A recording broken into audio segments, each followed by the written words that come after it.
find out like, oh, this music has been used on different shows. I'd love to track like what songs, audiobooks, what podcasts have used this track. Hey, welcome to All Over Voiceover with Kit VH. This is Kit Van Hubel. I am your host, and today I'm very, very excited to welcome to the studio my dear friend and fellow voice actor. I almost said fellow voice actress, which would be totally wrong. Wait, you could be a voice actress. That's fine. I am my fellow inclusive. voice actress, the lovely, the talented Miss Amanda Troop. Hello. Thank you so much for joining. Thank you very much for having me. I'm thrilled to be here. So that track is called 70s Cop Show. Yeah. And it's from the because there's the police siren. There's sirens in it, which is why I like it. I think there's like an ambulance, and it was a royalty-free track. So I paid a guy 99 cents to use his music for the show, so I wouldn't get busted by David Bowie for using Under Pressure. And if we started to make the podcast into a 70s style cop show right now, it would still fit. That's right. Yeah. It would totally work. So like if we went back and played that music, hey Gabe, can you back us up and play that track one more time? Is that possible? And then we'll turn this into a 70s cop show. Great. Right now he's doing it on the screen. So if you don't know, Amanda's a master improviser. Oh. And here we go. Here's our cop show taking you in. Lieutenant Dorsey. Who's asking? You look like a man who looks at a lot of chalk outlines in the street. Yeah, that's right. That's what they pay me to do. That's what the people of this city want me to do, is speak for the dead. That's what I do, Captain. Yeah, you look like you speak for the dead. But do you ever think about speaking for the living? You ever think about that, Dorsey? Ever since my ex-wife took off with my children and my keys to my apartment and my Pinto, all I have left is the people of this city. Well, you serve them well.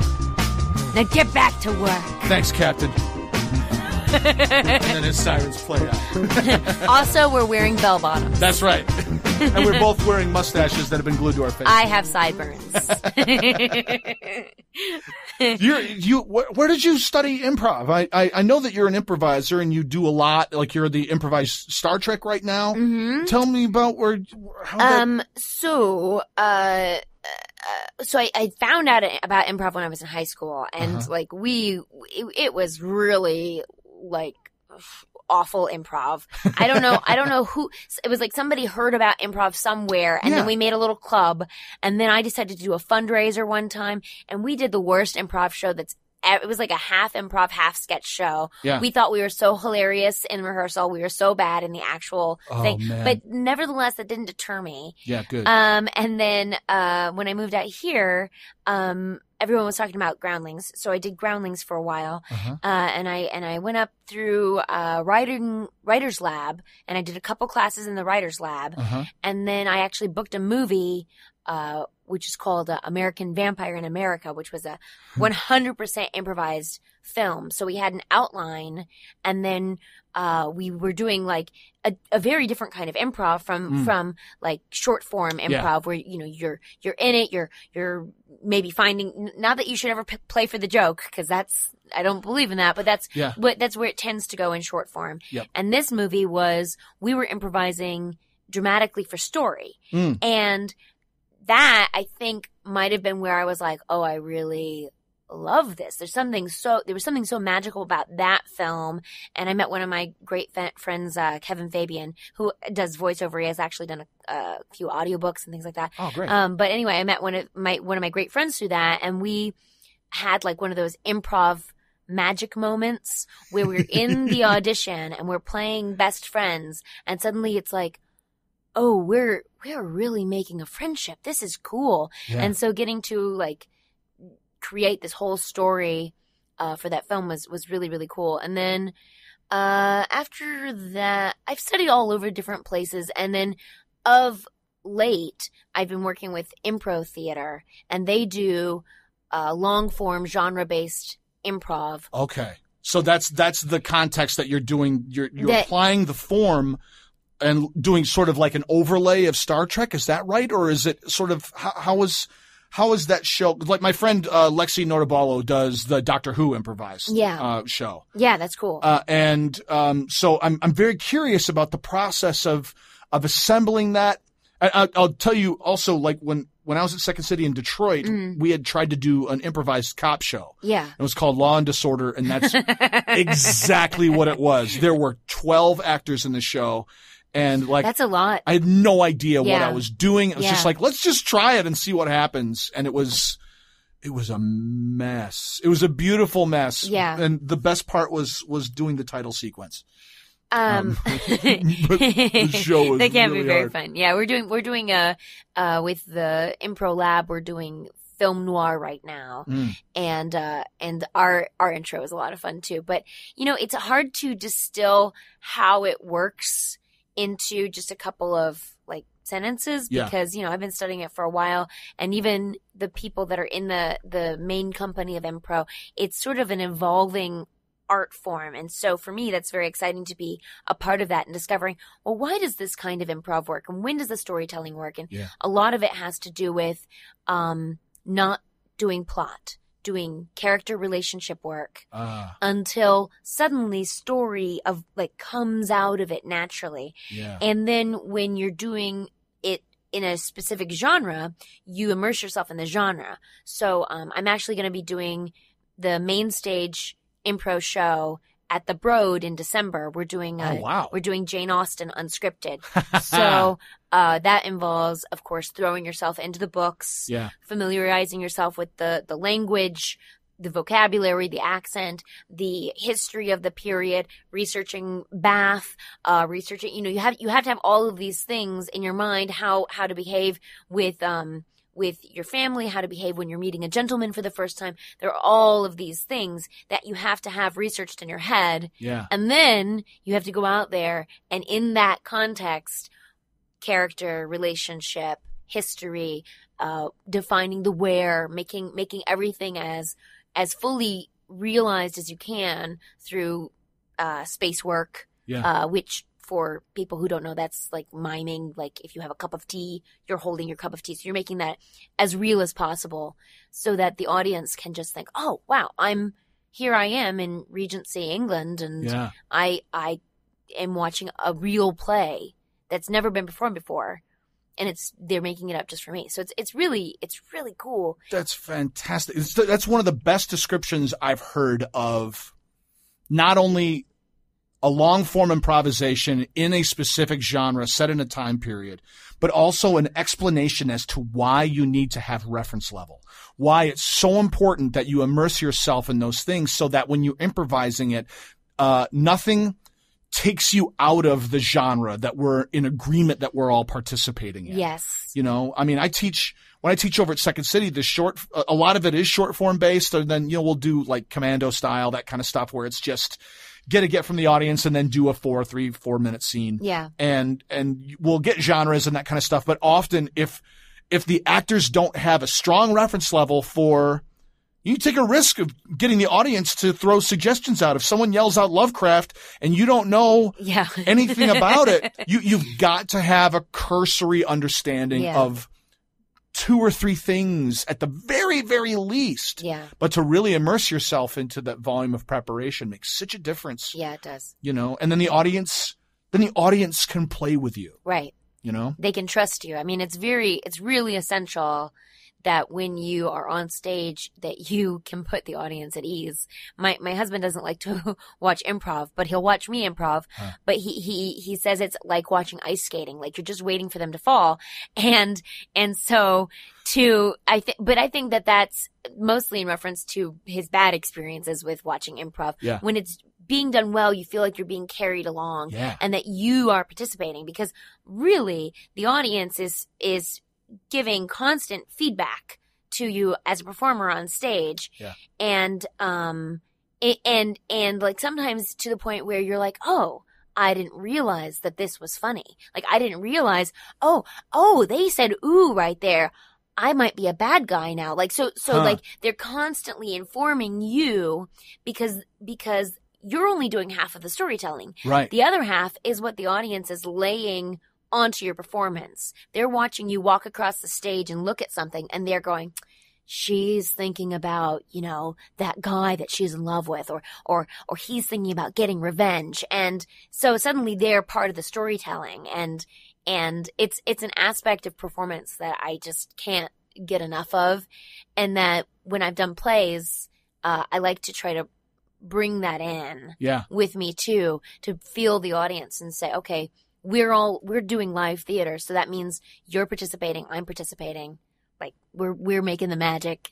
It's a cool feeling. So I can't get enough of it. I agree 100%. I love it. And I think often about how that is that constant dialogue with the audience in improv. And I think often audience members expect that the interaction is just when we ask for it. Yeah. Where it's like, all right, I need a suggestion of a blah, blah, blah. Like we did a set last night. I'm directing a grad review over at Second City here in Hollywood, and we had a set last night. And I was talking to Ron West, who's one of the directors over there, and one of my directors back in Second City. He was like, rather than do a forum with a bunch of suggestions from the audience, we have 25 minutes to do this set, and these kids are improvising. Kids, grown-ups. Kids, but they're younger than me, people. Right? They're improvising for 25 minutes. I'm going to burn 8 of that getting suggestions. Yeah. So I went to LA Casting and just wrote down a bunch of special skills, and we used that to improvise as our context. Yeah. And got so much great stuff. And the audience was no less engaged. Oh, sure. Yeah. Yeah. And that was really, really cool, because you're taught that the audience gets invested by giving suggestions. And there is that moment of like, oh, they said gonorrhea. I said gonorrhea. But then it's like, who cares? Like that part of it is part of it. That sounds but it is. but it is. And I feel like, the improvisation, that sense of watching something being birthed right in front of you. Yeah. Or unfolded or discovered. Yeah. It's really satisfying. Yeah. Both as an audience member and as a performer. Yeah. Well, go ahead. What were you going to say? Oh, well, I think also that speaks to why I feel like there are people that you've probably encountered who are afraid to go to improv. And I think that they are picking up on the fact that like it's participatory and like some people just don't like actors to look at them.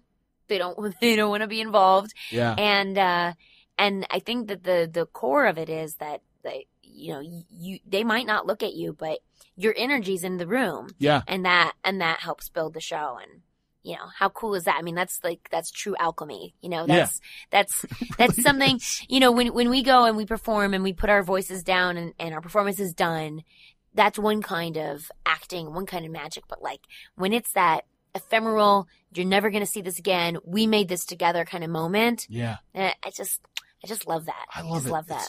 It's magic. And it's this, we were talking just beforehand about magic and about like the new Harry Potter land here at Universal, and which I know you're a huge Harry Potter fan. Well, what is it about Harry Potter? Why did that grab you the way it did? Because I know that you're on how is it BAMF? Oh yeah, I did a web series called the BAMF Girls Club, which stands for Bad Ass Mother F blank. I made that as PC as possible, or as PG. I know there's a swear jar, and I'm not contributing. Awesome. So far, Brian Delaney's dollar is the only one that's still in there. So, much to his shame. Brian, you are buying us all one stick of chewing gum. That's right. But you played Hermione I played Hermione on that. But my love affair with Harry Potter, that sounds dirty. So it came out, the book started coming out, I think when I was in the end of high school going into college. Okay. And at that time it was like, those are kids' books. And then I remember I went home, I moved out to LA when I was 19. Okay. And I'd gone home to visit my parents, and I think this is when I had my wisdom teeth out. I think this is when this happened, this whole overlap. It might have been earlier, but I think this was the year. Anyway, my mom was reading it for some reason, and I picked up the first book, and I just thought, oh, wow, okay, I love this. And I read the next one, and I read the third one, and then the fourth one wasn't out yet. And so I had to wait. And I've never been a diehard fan about anything. Like Yeah. I've liked things. I've always been drawn to Arthurian legend, and I've always liked magic stuff, generally. But then Harry Potter made it very specific for me. Huh. And I think it's something about I think it's JK's writing and how immersive she makes it, because all her sentences are very active and descriptive. And the world, it's something about, I think because I've been giving this a lot of thought recently, because I'm actually revisiting the books right now. And I think it's something about Harry's previous life and his struggles to belong. And then there's this world where suddenly he finds out that all he needed to belong was what he already possessed. And that not only does he belong, but he was maybe one of the most special people there. Yeah. And I think that in our core, we might all feel like that we're all waiting for that place to be revealed to us where what we were born with is suddenly the best. We've been accepted 100% by our peers, by our friends, by, the worlds that we find ourselves in. I think that's just a really deep human need. Yeah. And I think that essentially is the exploration of Harry, is like finding belonging. And fighting dark wizards and things like that. And, sure. And like the awesomeness of all of like the most delicious magic that I've ever read. I don't know how she does it, how she makes everything so yummy. Like it's just, she in the first book, it's like, it was almost Christmas at Hogwarts, and she starts describing what, all the decorations in the castle and the smells of the food wafting through the corridors and the amazing things inside the Christmas crackers. It's just all of those details are perfect. Like she went into our dreams and was like, oh, here it is. Experience this. And I don't know. And because the wizarding world is theoretically just behind a veil that we can't see, there's part of, I think, the people that, well, I don't know, maybe everyone who thinks like, yeah, maybe it's real. And why maybe not? It could be real. And how would it change how you live if you know that that's there? Right. And that's, we were talking about Disneyland. It has that same character to it. Yeah. And just as you're describing that, it mirrors how you were describing improv in that way of how the audience gets to experience that. And even though we're using space work and invisible pantomimed objects, the audience fills that in for us. Yeah. And if that's not magic. Right? Right? Like that's making something physical. And people will, you can go up to audience members after a show and say, hey, describe the thing that I was holding in this scene. And they will tell you the size, the shape, the color. Yeah. They will have had a visceral reaction to something that was invisible and incorporeal. And so like, what is that? Yeah. Like that's gotta be something. Like, there's something in that. It's ether. Yeah. That's like the fifth element, or the sixth element is actually ether, that we conjure things or something like that. Yeah. There was something else that you said too in your description of Harry Potter that really resonated with me. I was thinking about this very thing this morning, about having a sense or a feeling of not belonging where I was from. Yeah. And that there's something about the community in particular of voice work, and in that it is Hogwarts in that way. Yeah. It so is. That that I feel the same way about that sense of living in a world where I didn't necessarily belong, and then slowly on this journey meeting people who share either that sense of play, or that sense of imagination, or that sense of belief, or just that willingness to take risks with your mouth and throat and fantasize about being anything from, a tiny mouse to Kilowog from Green Lantern to, a mountain. Yeah. And being able to play in that way. Yeah. And be weird. Yes. Take a risk. Be unattractive. Be, do things that you could be judged pretty harshly for trying, and have other people like just be like, yeah, keep going with whatever that was. That's weird. That's cool. That's different. Make that sound again. And like feeling like, oh, okay. So I get to fail and I get to try and I could maybe succeed so much better now because people are okay with us playing pretend together. Yeah. Yeah. And finally, I think for me, it was in high school when I met someone or a couple people who supported that nature. Mm-hmm. Where prior to that, I was bullied from kindergarten through probably 8th grade for experimenting. Yeah. You know? And for being a strange kid who really dug Yogi Bear and cartoon characters and all that other stuff. Yeah. You know, that we live in a time now where, I mean, I know bullying is worse than it's ever been, but at the same time, there's a community of people who are supporting people who are bullied. Yeah. And that's a whole nother cottage issue. But it is it pertains because there is a rise in nerd culture right now. Yeah. Where I think that there are a lot of people who grew up feeling like the outcasts, and now we're all like making entertainment all of a sudden. And so we've got, this whole wave of movies that are about superheroes and TV shows and like all these things that are so entrenched in nerd culture and making it cool that I feel like there's also a much wider network of people that are supportive and saying like, yeah, you're weird and we like that. Yeah. Keep that up. Keep it up. Keep it up. That was one of the coolest things about Kamikaze was here last weekend and WonderCon too, and like all of them, the Artist Alley, like taking my daughter through the Artist Alley is so cool to be able to. It was something that I hadn't supported in the past for whatever reason. Maybe it was because I just didn't want to. That place can be really overwhelming. Artist Alley is the best. It is the best. Yeah. So many amazing, talented people just sitting there creating art that custom stuff for $5-10 or stuff that they've drawn. Yeah. It's just so exciting to be around creation, and people actively coming up with stuff. And I mean, it's one of the things I love about,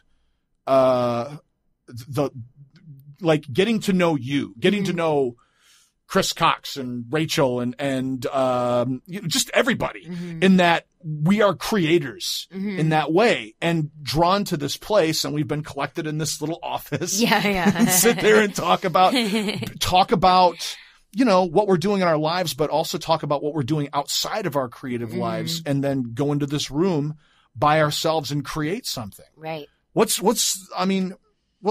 me a little bit about, are you more active? You have more of a Swiss Army knife sort of skill set. Yeah. Like you're a commercial voice actor. You do audiobooks, video games, animation, looping. Yeah. And my career has always been like in little clusters where like, oh, I'm doing this a lot right now. And I'm doing this a lot right now. And, but that's okay.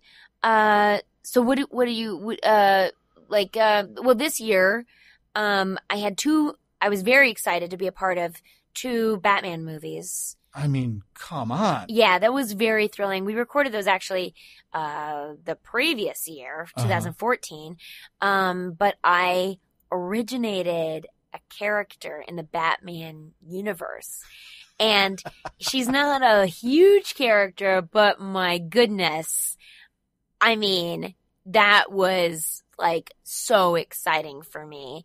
And of course I was working with extremely talented people and it was just an amazing opportunity. And I was really glad I've worked with Wes Gleason a number of times and I was just thrilled to get to work with him on that and thrilled that he called me and said, come and do this. And so, I played Gladys Winsmere, who's like sort of a dowager type, older woman who's, flirty and knows Bruce Wayne from his fancy pants lifestyle. Right. And, his what do you call it? His society pages type thing. Yeah. So I did that and, but then I do a lot of on-camera commercials, radio commercials, like basically whatever comes along. And I don't know, there's no rhyme or reason to it as far as I can tell. Do you find Do you do AVO stuff or more character driven stuff or a combination of both? Definitely character. Okay. Definitely character. So like a McDonald's spot that's like Tom and Mary and it's like, hey, this coffee is really good. The commercials that I just did, I can't say exactly because they're not out. Yeah. But it is a character as opposed to, come in today and get your free tire change or whatever. Like it's not that I couldn't, but I tend to do the characters. That's the stuff that you tend to get more often than not. That's the direction you're cast. Yeah. Okay. Yeah. And weird too, like all over the map, different kinds of things. Like I've played, teenage girls, of course, but then also like I played a nerdy monkey. I played the older characters. I played a cat, I was a Moogle in Final Fantasy, and then there's voice matching too. And I voice matched a number of various people, which is also really weird because we talked at length on a couple occasions with different folks about that, and we talk about it all the time. I mean, it's such a unique and specific thing, to be able to have an ear to match someone else's voice. Yeah. One of my first video games I ever did was Coraline, where I was voice matching Terry Hatcher, and I didn't know I sounded like her, but they sent out the copy and they said, here's a little link to, or a voice track to hear her voice and do your best imitation. And so I did. And then I ended up doing the whole video game as her. Oh, wow. And yeah, it's just a really weird thing. Cause what does Terry Hatcher sound like? I guess she kind of sounds like me, but maybe with different word shapes. Yeah. And I've done Anne Hathaway a few times, for the Rio trailers. Oh yeah. And so to me, that's just really funny. I did Anna Paquin, but could I do an impression of them for you right now? No. And I couldn't, tell you. You couldn't tell me what they sound like either. Yeah. Yeah, that's right. Yeah. Oh, that's so wild. Yeah. How much do you improvise when you're not only just like coming up with stuff, but do you, what's your preparation like for an audition? Like if you depending on, okay. I remember getting a note from Paul, this was maybe 3 years ago, like, dear clients, the days of the print or the rip and reads are over. Please don't print your copy, walk into the booth and cold read it and expect to make a living doing this. Yeah. You need to spend time preparing your work. Yeah. And, so really taking that to heart. Not that I was doing that, but a lot of times the agency I had back in Chicago, my scripts were never sent to me in advance. They were in a folder when I'd get to the office. I'd go in, I'd have a moment or two to review them and then go and basically cold read. Yeah. So what's your process like? So generally, if it's commercial, I try not to print, so I save paper and I keep it on my iPad. Mm-hmm. And then I read it through and I figure out, if it's a character, what kind of character. If it's a group read, and it just describes me, then I'll just make sure I have the words in my mouth, and then I'll go, meaning like I'll say the words to make sure that I don't stumble over them. Because sometimes you have to say crazy things that are hard to say. Yeah. I did an oatmeal commercial for McDonald's years ago, and it was like a lot. I can't remember. It was like toasty, raisiny, almondy goodness. So all these like little tiny words that you have to say kind of fast. And so I make sure I can say the words. And then if it's a group read, I go in and we play together. So that's very much like performance, like live theater. If it's just me, then I'll just practice it on my own and I'll think about, different ways what I can bring to it. If it's animation or video games, I usually print it out and then I read it through once just to read it. Yeah. Then I like to sit down with a pen and I figure out what my want is. I will circle words that mean something more based on that want. Sometimes the copy will come and it'll just be like 5 lines with no context. Yeah. So then I make the context for each one and I try to make the context different. Yeah. So if it's a combat situation, let's say, okay, so you're auditioning for soldier number 2 in a video game. Yeah. And the first line is like, get down. And the second line is, okay, boss, enemies approaching. And the third line is like, grenades incoming. So I try to find different ways and different locations where those lines could be said. And I also decide who I'm saying them to. Yes. Because that makes a difference in how your performance is. So I do all of that. And I also look at, of course, the character description. Sometimes they'll have a celebrity reference, and I'll think, okay, they say Angelina Jolie a lot. Like, why? What is it about her? They don't necessarily want you to sound like Angelina Jolie, but there's something about her performance. Or another one that I get a lot is what's the name? What's the name in Alien? Sigourney Weaver. No. Winona Ryder. The Resurrection. Latina. Oh. We get that one a lot. Really? That's so interesting. From Aliens? Yeah, Cortez. Yes, Cortez. So that's one. So it's like, okay, so they're saying this, but why? Like, what is the aspect of that they see for this character? And so then I try to incorporate that. And how that lives in you. Right. I see. And then I'll find the character voice through that. So combining all of those aspects. And then if I'm reading several pieces from the same project, I'll look at them and I'll go, okay, so this character voice is like this. And this other character that I'm reading is very similar to the first character, but let's give them something else. So then I try to do a variety. That's such a great idea, because you provide them the value of, like, bring me in and you get 2 roles for the price of 1. Right. Rather than, this is my big Russian, this is my big Ukrainian, this is my big this. So it's like, bring me in and put me on potentially this one or this one. Yeah. You're showing I'm valuable and I can make the separation between these 2 characters, not just as one. That's right. Really, because really because smart. I have a pretty wide range, and yet, what was I going to say about that? It doesn't like, I don't think it's necessarily apparent, like you have, so you have to find a way of showing that, but also showcasing. It's tricky. You have to also showcase, like, what's your signature at the same time. So I always try, if there's a variety of things, I always try to do one that's just my voice, and then 2 that are very different. And so that they have that variety, and they can go, oh, she can do these 3 characters in the same scene, and maybe we wouldn't even know that it's the same person. And I think that adds a lot of value to the audition. And then after that, I just try to let it go. I recycle my paper. I print on the other side, and then when I'm done, I recycle it, because at the end of the day, you don't know. And, like, I've been told, like, hey, you were on the top 10 list, like, again and again. And it's like, oh, okay. Yeah. But,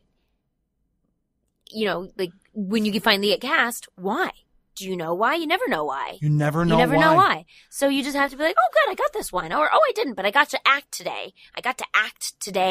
In my audition, and that was satisfying. That's it. I think that you go in and you make the most of that shot, and you remember that this morning I got to go in there, and even if I don't get cast, I got to be Green Lantern for a minute. Yeah. And that's gotta be enough. Yeah. There was there's a book called Acting in Commercials by Janet C. I probably read it at some point. We have it. I actually, not to go on a tangent, but I finally this year, I was like, I've been in enough commercials. I think I can donate my commercials, like my How to Break Into Commercials book. Like, I finally was like I was holding on to it for so long. Like, what if I need it? And of course, this book came out in like 2000. I'm like, what if I need but you might. How to Break Into Commercials book? Oh yeah, the break in. Yeah. Get an agent, and you're like, oh, I've had a, but sometimes those things though. That's what I love about, like, the workshops and notes and all that other stuff. Like, one of the greatest workshop I think I ever had was SAG put on a free workshop night in Chicago. Yeah. And one of our local casting directors came in, a guy named Brad Burton, who's now in Austin, Texas, with his wife, and they cast and stuff. Great guy. And it was the greatest workshop ever. And I still have the notes. And it's like 4 pages of him just raining on us. Yeah. But one of them was, it's easy to be big and interesting. It's really hard to be small and interesting. And in commercial acting, you have to be. Yeah, it's true. You know, when you're playing a customer in a FedEx commercial, just deliver the package. You don't have to do anything else. Right. You really have to be present. I mean, well, not to get too off track, because I want to hear what you had to say about the book that you were talking about. Oh, I'll put a bookmark. I just bookmarked. Thank you. But that's why, to talk about, like, how do you have an acting career, and, like, how do you make that work? That's why it's so important that you have a life apart from your acting, where you have things that you like to do, hobbies, places you go, travel. You know, you have to become a full person, because at the end of the day, you are your experiences. Your instrument is its experience. That's why an old Stradivarius violin is better than a brand new violin. You know, because it's been places, it's had experience, it has character. And so when you are a full person that goes into your audition and you bring the fullness of yourself, and then you deliver a package, you're interesting because you've done stuff. So I mean, I was really lucky. My friend and I met one of my best friends when I first moved out here, within like 2 weeks of moving here. And after about 6 months of being here and working on our careers, we looked at each other and we were like, gosh, we're unhappy. What's going on? And we realized neither of us had a life. All we did was submit headshots and try to go and meet agents and, hustle. And we were so unhappy. And so we were like, let's do one other thing. Let's add some life into our lives. And that made all the difference. So you can't get apart from that. Let's go back to your bookmark. Just to put a star on that. That's the best acting advice that I've heard about anything. It's the best life advice. I'm so grateful that I moved to this city with a child and a wife and not even necessarily because as a freelancer, you are who you are. You bring what you bring to the table, but like, just life is the most important thing that you can do for your career. Yeah. You know? Yeah. So thank you for that point, because I'm 100% lockstep with you. And I feel like the people who aren't are the ones who get burned out and unhappy so quick and get so angry at this city for not delivering the promises that I promised myself. Right. It's like, man, if you don't have to go, if you spend every resource that you have at every casting director workshop and every meeting everybody in this town, you're just going to be unhappy. Right. Right. You've got to go to Manhattan Beach and go get an ice cream cone and watch the sunset and go, my God. And ultimately, no one wants to work with an unhappy person. Mm-hmm. They want to work with someone who is cool, who is happy, has a nice, stable lifestyle, and, you know, and can be a pro, deliver the goods, and, like, you know, that reads in your auditions when you come into the room. That feeling of, I'm burnt out, or I'm unhappy, or I feel jaded, or I have expectations that I should book this now. All of that starts to come through your work, because that becomes your day-to-day reality. And honestly, that's, I think, the biggest challenge of being a creative professional. I think that is like staying level and happy is maybe the biggest challenge.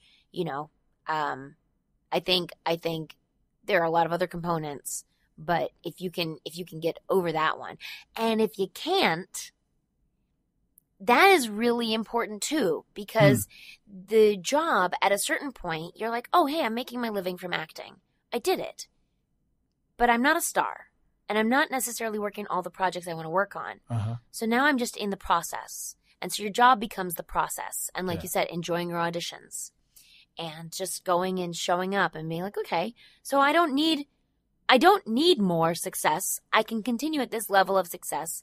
I might want more, but my job is my job, which is driving, auditioning, preparing. Yep. Can I enjoy that? And if you can't enjoy that, that's the career. That's the job. That's the job. So that's really important to, like, if you're considering, should I do this? Should I keep doing this? You know, if you don't think you can enjoy that, then it's really a great thing. It's a gift to yourself. Yeah. Because there's no like presents with bows on them and like puppies and, you know, candy jars waiting for you, you know, like, No. like whatever that means. You know what I'm saying? The puppies and the boxes with the balls and the candy jars. And the gift wraps and the gifting suites and the red carpet and the photographs. Yeah, you don't get a goodie bag right away. You don't get it. No and goodie sometimes bags. you get a goodie bag and it's all full of hair products that you're not going to use. You just, why even have it? So. That's right. The best that you can hope for is a free red vine when you go to an audition or craft service in a really well-appointed kitchen. Yeah, or just really convenient parking. Convenient parking. I stress out when I go to LA studios. I stress out that I don't have a single to tip the valet. Oh yeah. And I'll street park. Yeah. This is the stupidest thing, but I did a job at a game I can't talk about. Yeah. And I got done and I walked out. And I'm standing in the parking lot waiting for the valet to bring me my car. Yeah. And I see J.K. Simmons walk up. And he's wearing a Detroit Tigers baseball cap. Yeah. I just watched Whiplash, and I know he's from Detroit, and I want to say something, but I don't want to nerd out. Yeah. So I say the stupidest thing a man could say. What did you say? I said, "Oh, Tigers fan, huh?" That's what I said to J.K. Simmons. And he went, "Yeah." What did you say? He went, "Yeah," and walked by. Aww. I felt like the biggest tool. I was so embarrassed. It was like, of all things, and like, if I was in the lobby, like 3 minutes ago, he would have walked into the lobby and I would have been cool. Right. I would have, there's an expression that kids are using now. They have no chill. That's it. No chill means that you freak out when you're around someone who's which is new to me. And I love that term. Yeah. I had no chill in the parking lot. In the parking lot, you don't. LA Studios. Yeah, but when you're in, you're, oh, you know, I belong here too. Yeah. Yeah. Hey. Cause you do. Yeah, right. You do. And that part of it is really exciting. But, the bookmark. Yes. Let's not forget it. Okay. So I said and I'm glad I went back because I said the wrong name. Her name is Joan C. Joan C. wrote a book called Acting in Commercials. Okay. And the line in there, we went all the way back for this, but it's a good one. The audition is the work is the perk. Yeah, totally. And if you're not prepared for that, to drive all over town, and yes, as a voiceover artist, to drive all over town, to go to Elaine Craig's, to go to Voice Caster, to go to Carol Casting, Kalmanson's. Yeah. You know, and then the studios. Yeah. Nickelodeon's Deep Burbank. Yes. Deep Burbank. But to go to those places and sit around in the lobby, like you need to have something that satisfies you, even if it's freaking Candy Crush. Yeah. You know, like it's good to have things that make you feel like you're, you know, and that's the wonderful thing I think about the voiceover community too, is that the people who do it are really interesting and fun and funny people. Yeah. You know, so many comics and so many improvisers in it because the nature of the work draws you in, and it's how you can monetize stuff that makes life a lot more, I don't know. Well, yeah. I mean, I feel like everybody that I know that does voiceover also works on camera in various ways. And voiceover has so many different ways of making money too. You know, if it's good work if you can get it. Right. That it I feel like it tends to have a more stable actor base where people are making their livings and having their lives and like have kids and have, you know, like more not like Hollywood lifestyles, but like just lifestyles. Just lifestyles. People. Yeah. Lifestyles. Yeah. Like people walking that around. You might know that are totally normal, that are just people. Yeah. Yeah. Well, not totally normal. That's the good part. That's the good part. They're mostly normal. Mostly normal. They can assimilate culture. It's kind of we are great at pretending. We are really close to being normal. We're the creatures and they live. That you need the glasses to see the skulls and how we're attempting world domination. Yes, yeah. It's right there. Oh man. That's fun. Well, you said you were born in Germany? Oh yeah. Are you still a German citizen? I was never a German citizen. My parents were both in the army, and so I was born on a military base. I see. So you're born American citizen. You're just born overseas. That's right. I see. Yeah. And lived there till I was 2, and then we moved to Michigan, and then Hawaii, and then Kansas, where I feel like that's where I spent my formative years. So I feel mostly like a Kansas Midwest gal, and then Florida. and then I did college in Ohio, and then I came out to LA. Where in Ohio did you do college? I went to Denison University. Jennifer Garner went there. Jennifer Garner went there? She did. Jennifer Garner. I know. Jennifer Garner. She was on Alias. She was on Alias. And she was in self-promotion. She was in Danny Collins, the Al Pacino movie. Oh, yeah, that's right. Yeah, she's really good in that movie. She's really good in general. She's a really good actress. Yeah, she is. Yeah, so she went there. Where But is that's Denison? not why I went Where is there. Denison College? It's in a little tiny town, maybe village called Granville, which is about 30 minutes outside of Columbus. Okay. And, yeah. I lived Cleveland, Toledo. I worked in Findlay. My first talent agent was in Bryan, Ohio, the Marcia agency where I learned runway. That was what it was. Yeah. What? That's how I broke You in. So I broke in, guys. Runway? I learned runway. My Manhattan like turns, my walking New up York and down turns. on the catwalk? Yeah. So yeah. That's Yeah. amazing. This This is maybe the best thing I've learned today. I wanted to get into voiceover on camera. I was working as a producer. Yeah. Making industrial training, and there was a talent agent. I went into Yellow Pages and found this talent agency in Bryan, Ohio. I don't know if she's still there, but the Marcia agency in Bryan. So I just want to clarify. You were a model? You were walking up and down on a catwalk? A couple times. Like were you like modeling like Jordache? Wasn't that long ago. No. Oh, sorry. Well, I'm just It thinking was like 3 weeks ago. And it was John Varvatos. Oh, nice. No, I'll tell you the whole sordid affair. Okay. Like, I got brought into the Marcia agency. They were like, it was an hour and a half drive from where I was living in Toledo, with my ex-wife who was in graduate school at the time, at Bowling Green State University. And I drove out to Bryan maybe twice a week for modeling class to learn how to do the turns. And there were, and I'm at this point, I'm in my mid to late 20s. Mm-hmm, mm-hmm. So, they're like, we need guys. Yeah. So, I ended up getting booked on a bridal show. So we had to wear like tuxes Fantastic. at the, in Toledo. Of course, and like, yeah. it was the first time. Oh my God. It was so crazy. It was my first like exposure to the backstage at Runway where it was like topless women all over the place because you're changing so fast. And that was so strange. Yeah. Because there was a good Covenant youth from Grand Rapids, and being in this environment was like, I'm seeing things I shouldn't be seeing. Like, shut up and turn around and put the coat on. You know, like that kind of stuff. Yeah. And then we did, and I went to a mall in Piqua, Ohio, which was 2 hours south of Findlay, I think. And did a runway show there. Uh-huh. And they put packing tape on the bottom of your shoes so that you don't scuff the shoes. Cause I was wearing brand new clothes from like, I don't know. Well, it could have been Ross for all I know. I have no idea. Yeah. But like they pulled the clothes and like, you're going to wear this and then you're going to come back here and change. You can put this on. So I was walking out. I'll never forget this.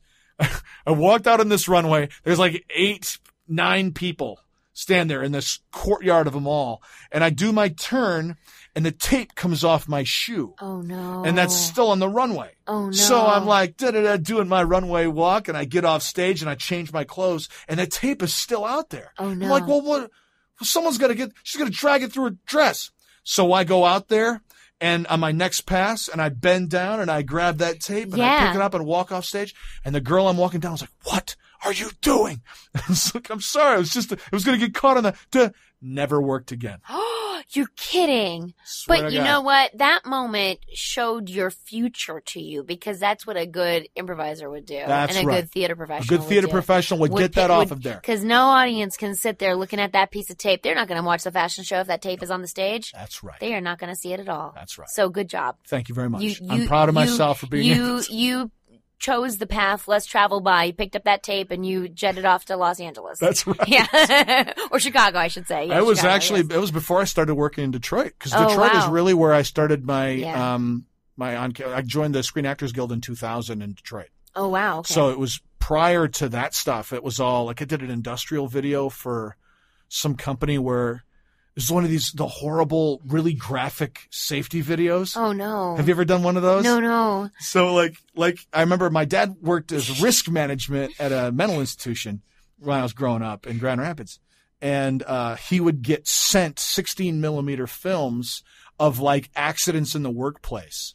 So these horrifying, like mid 80s, late 70s, accident in the workplace videos of like people jacking up their legs in an industrial press and stuff like that. So these films would be sent to him on the regular. So I got to actually do one where I was like operating a giant steel crane and I was tripping some cables and I fall and smash my head on a girder. And then they had a prosthetic makeup artist come in and do like this gory thing on my head. It was awesome. Those were some of my first like paid acting jobs. That's amazing. That's horrifying and amazing. And probably those videos still exist. Like they're probably still being used. Somewhere. Like, did you hit your head on a steel girder? I hope so. I hope they're in some industry. They're probably online somewhere. Get out the safety kit. What were some of your first, when did you make the transition like to being from like new person to union actor? What was that path like? Oh, well, so I moved out here when I was 19 and I was pretty gung ho about getting in the union. Yeah. And I got an agent right away. I was with the Samantha Group. That was my first agent. They had me for commercials and for theatrical. And they got me out a lot. They were a great agent. And I think my first paid job was this was before I joined the union, and it was a music video for, I want to say the band was called like SR 71 or something like that, and it was sort of their take on the Beatles video where all the girls are swarming them. Yeah. And so it was the middle of the summer, and I was one of the 5 main girls of this swarm, and we each had like slightly different personalities of crazy. And we basically just chased the band all around Silver Lake, like up and down hills, and it was maybe 105 degrees. Oh my God. And they were handing out, and it was paid like a couple $100. Yeah. But I was thrilled. Yeah. Cause like real makeup artists and all these things. Right. Like, it was like this whole new world. And, they were handing out little towelettes that had been soaked in that sea breeze, anti-acne stuff. Right. And so we could put it on our necks so we would stay cool. Did that work? It helped a little bit. But yeah, I was glad that I was very young. Yes. Yeah, because it was really hot. And so that was my first job. There was a bike chase scene in that. And then I did get my SAG card by doing background work. Oh, really? I Great. like the next year or whatever, I was like, I'd already decided that I was beyond doing background work. I'd done background work, but I was at that point, which is so, I don't know why when the youth, like we need to get over ourselves so much more quickly than we do. But, I had done some free extra work on, a friend's short film. And the guy that was the AD on that was the second AD on that 70s show. Oh, wow. And he said to me, hey, you were great on set. Do you do background work? And I said, I don't, but I am trying to get my SAG card, which is actually kind of a smooth move if said in the right way. I was not that snotty the way I said it. And he was like, well, I don't think I can get you your vouchers right away, but if you come and work a bit, I can try to throw some your way. And I said, well, sure, why not? Yeah. So I started doing background work for that 70s show. And that was actually such a great show to do background on because it was the hours were reasonable, and then they shot parts of they shot a lot of it live, and so that was really reasonable. And plus you had wardrobe, makeup, like it felt like you weren't bringing your own clothes. They had to. No, they had yeah, and so it really felt more like you were actually like really an actor on the show. And you're part of it. So that was, it was fun. It was a nice set, and the actors were nice. And so, it was a good time. And then, yeah, sure enough, he made good on that, and I got my 3 vouchers, and I was thrilled. And That's I joined. amazing. And then I don't think I booked any SAG work for a long time. That's a thing, man. Like joining the union, like not necessarily before you're ready, because you will, but at the same time, being able to make certain that, I mean, like my advice to me then would have been, great, you got your vouchers. You can join whenever you want to, now just work. Just keep working, keep practicing, keep getting your feet wet. And then when you have to join, you join. Yeah. Yeah. And then when you do join, it's a great thing and it's wonderful. And then you've gotten, you're working in the union at this point. Right. And having those vouchers opens you up to being able to audition for more SAG stuff. Whereas when you don't have the vouchers, it's harder to get in the room. You're not gonna get in the room. It's really a beautiful time period that I just was like, I'm done. Yeah. I hear you. but if I were going to do it over again, I probably would have waited a little bit longer. Yeah. I'm going to throw a curveball. Just, I always say, announce the curveball. But okay. If you're cool with doing this. Yeah. I brought comic books in and I've done this, before. I love the idea of using comic books to help create characters because you get a visual reference as well as, text. And I'm wondering if you would be willing to do one of these, and just read the character, but take me through your process. Sure. Is that cool? Yeah, that'd be great. So I'm grabbing, this is a DC comic. I'm just looking right here for, that's not the one I was looking at. I'm sorry. I was trying to be so prepared and a good host. This is like a zombie-ish. Ooh, zombies. So, go ahead and find a character. Well, right here on the very beginning, there's a woman dressed in black. Because it's random and sometimes you just open your email box and this is what you have to do today. To take a minute and talk me through your process of what you see in that panel and that chunk of dialogue that she's doing. So I actually really like the narration. Great. That starts here. And I think it's important because you have here, there's two women on the page.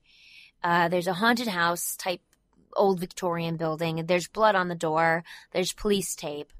It's 1970. So that makes a difference. So it's not modern. Mm-hmm. There's a girl in a skirt. She has no shoes on. She's got a sweater on. She looks like she's been through something weird. And then you're talking about this other woman who's coming in like what looks like maybe like a leather suit. Yeah, like a cat suit. And she's really put together. Her hair is coiffed. She's got earrings on. She's got makeup on. And she's coming in to talk to this woman. And so I'm thinking that the perspective of the house, the narration is the voice of the woman that looks like she's been through something terrible in the blue sweater. Okay. And it says, the living like to think the dead can't reach them, that there's this side and the other side, and nothing can pass from one to the other. So that's interesting. That's, that's setting up the world. But the truth is there's no barrier, just the thinnest of veils. We were just talking about We were just talking about that. And the dead are much closer than anyone wants to believe. And so here's this woman thinking, and the dead are much closer than anyone wants to believe. And behind her, a woman comes up, and she was nowhere in the first frame. Huh. So, and she's being serious, and she knows this person. So I think I would probably go with something closer to my voice. Okay. You're going to end.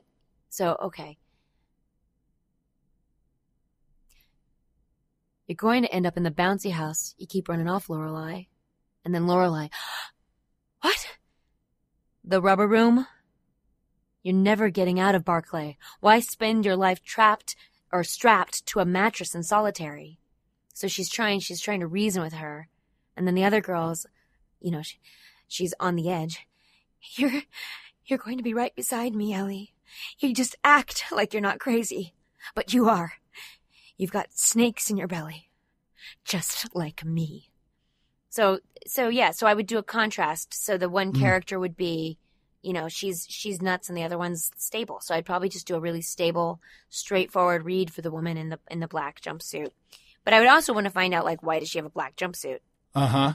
So in that context, if the resources were available, you'd go digging to find out exactly what's going on. Absolutely. And so if it were a comic book based on, this is Coffin Hill, or if it were a series based on Coffin Hill, and it's a character that's established in the canon, I would research it. I would go on Wikipedia, and I would find out. And I would also find out if anyone else has played this character before. Has she ever been heard?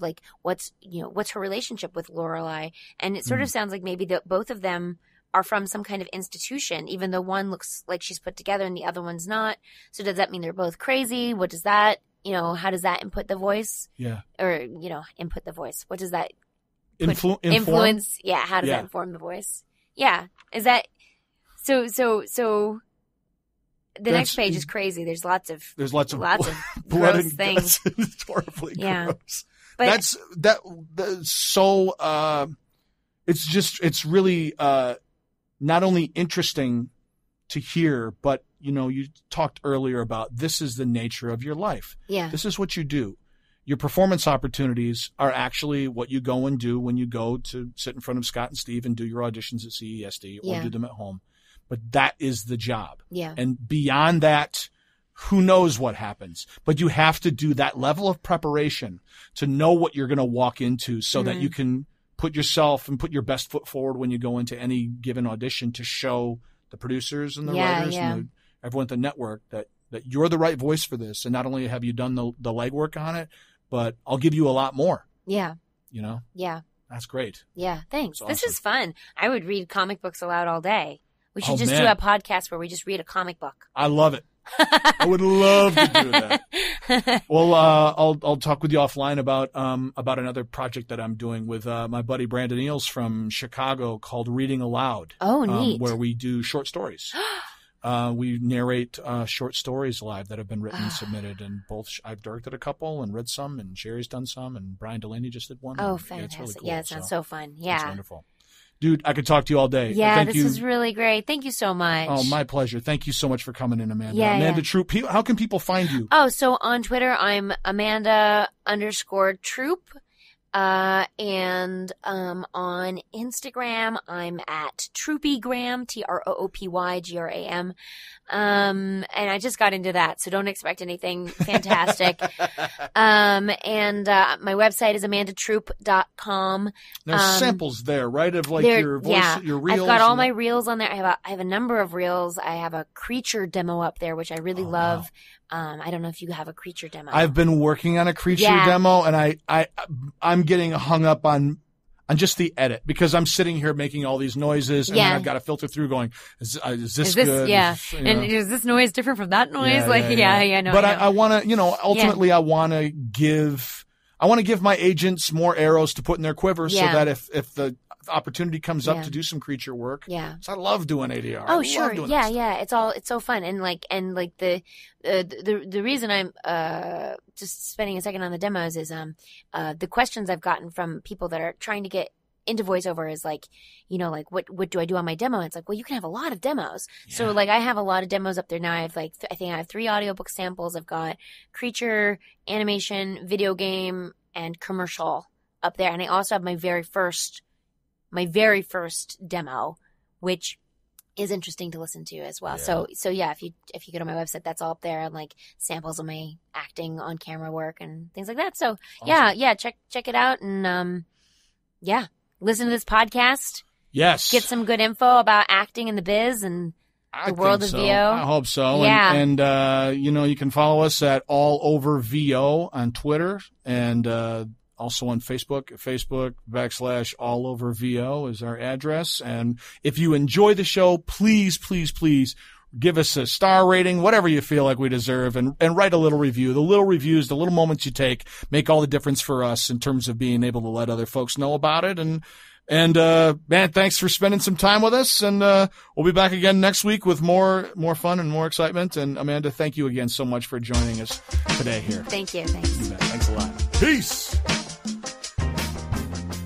This has been All Over Voiceover with Kif VH. Thank you so much for listening. If you enjoyed the show, please go to iTunes and give us a positive rating. It truly helps. Follow me on Twitter at KifVH, or on Instagram at KifVH, or on Vero at KifVH. Thanks so much for listening. Talk to you soon. Claim victory and depart the field.